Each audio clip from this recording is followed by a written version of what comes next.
Sam Altman, remember that name because he's rapidly becoming as important as Steve Jobs, Bill Gates, and Jeff Bezos. The American Jewish tech entrepreneur is CEO of OpenAI, the company that developed the revolutionary artificial intelligence app ChatGPT. Now, Altman visited Israel this week as part of a Mideast tour, meeting with President Herzog, speaking with Prime Minister Netanyahu, and telling a gathering of the local tech community yesterday at Tel Aviv University that Israel will have a, quote, huge role in the AI revolution.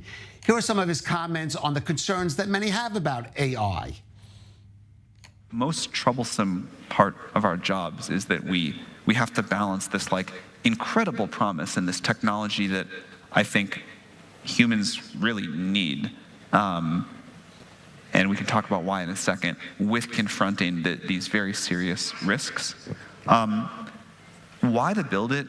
Number one, I do think that when we look back at the standard of living and what we tolerate for people today, it will look even worse than when we look back at how people lived 500 or 1,000 years ago.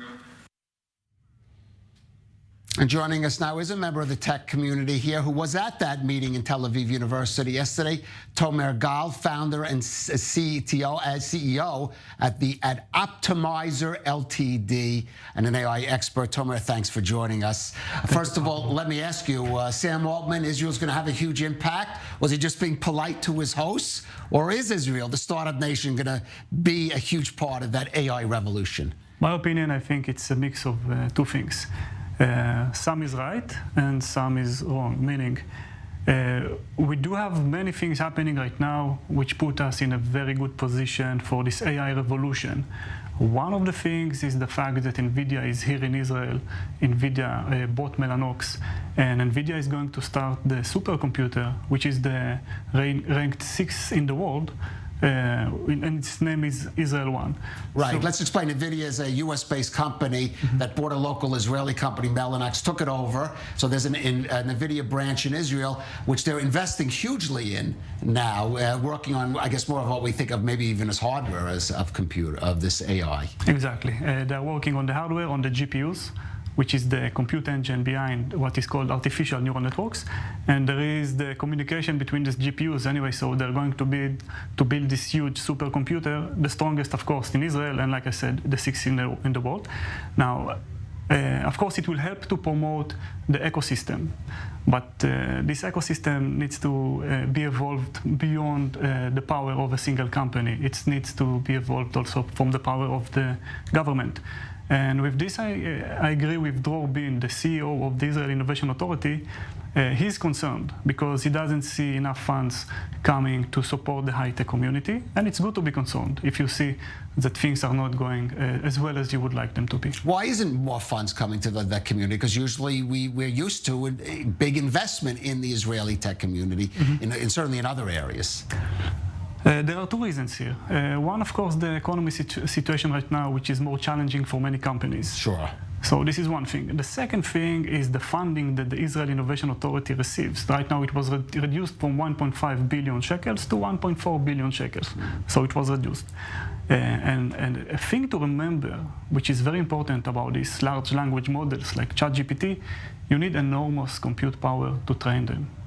And this compute power costs a lot of money. You need this infrastructure. If you don't have it, probably you cannot make innovation. In the past, your brain was enough to create innovation. Right now, it must go with the muscles. Right, it can't be like 4 guys in a garage, that kind of thing. You need a big investment. Exactly. Okay, so Prime Minister Netanyahu, after speaking with Sam Altman, said he's going to create a national task force on AI. What should they be looking at, including, we also just talked about it with Elon Musk, interesting enough. But what should that task force be looking at? And should, a lot of people concerned about AI, should some guidelines, even limits be set on developing AI here in Israel? it's challenging to regulate it, of course, because this is relatively new power, relatively new capability. Until good regulation will evolve, it keeps evolving. And it's not only used in the hands of companies, it's also used in the hands of individuals. You can run a large language model maybe on your computer, maybe on the cloud. So people have access to this technology. Developers can have access to it. So this is one thing to remember about this.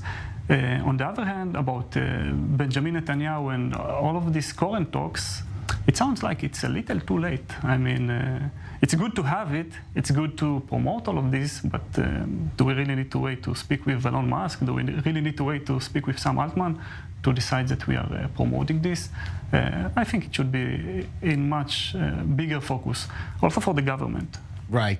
I have to ask you, so many people are just concerned about AI out of science fiction movies developing its own thinking.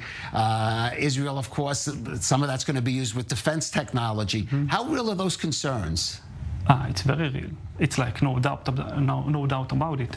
And what was very, I realized yesterday when I heard Sam Altman and the CTO, they had no doubt about it. They said that they think like in about 10 years, you will have this super artificial intelligence, which will do tasks better than humans.